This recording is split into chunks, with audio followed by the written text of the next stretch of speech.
Hv. 9. þingmaður Suðvesturkjördæmis Vilhjálmur Bjarnason tekur til máls.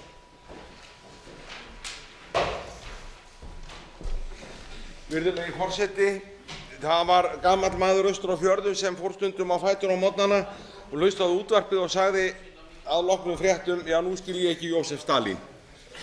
Það var þannig með mig þegar ég fór á fætur á laugardaginn var og ég opnaði Fréttablaðið, þá skildi ég ekki Jósef Stalín. Mér það alveg fyrirmunað að skilja hvernig ég hef nú reyndar meira spenntur fyrir niðurstöðum kosninga en skoðanakannana, en í þessari skoðanakönnun kom í ljós að flokkur Pírata, það er að segja flokkur sem kennir sig við skipulega glæpastarfsemi, að hann nýtur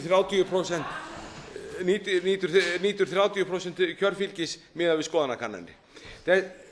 Það hneykslast einhverju hér á orðum mínum ef sjóræningjastarfsemi ekki skipuleg glæpastarfsemi, þá skil ég ekki orðið.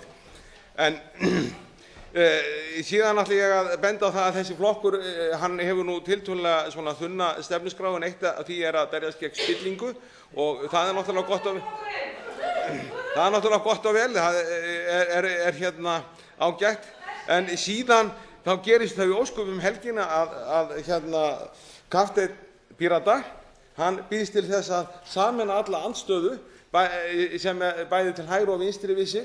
Ég veit ekki hvar sumir flokkar standa, hvort eru hægra megin við Sjálfstæðisflokkinn eða vinstra megin, en sumir eru nú dálítið langt til hægri. Þá sameina þennan flokk, sameina alla undir svona hægri snú, vinstri snú flokk.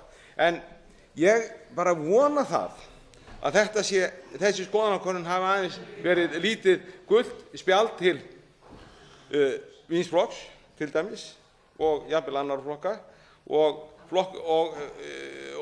að menn tæki heiðarlega afstöðu hér á þingi og greiði þá atkvæði en sitji ekki hjá eins og er algengast hjá þessum flokki.